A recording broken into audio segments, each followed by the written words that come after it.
Hi, Leisha Leslie here with your weekly chart analysis. This week is Boeing Company. Boeing has bounced off of my support level, 146.42, has rallied, managed Friday to close above this downtrend line that began when the rest of the market, Feb 18, began selling off. I think Boeing is clear to take off to 168.70. See what I did there? I'm a dork. RSI is positive, bullish, and MACD is turning bullish. I am liking Boeing to 169.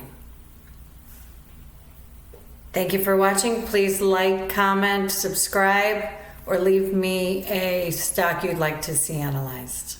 See you next week.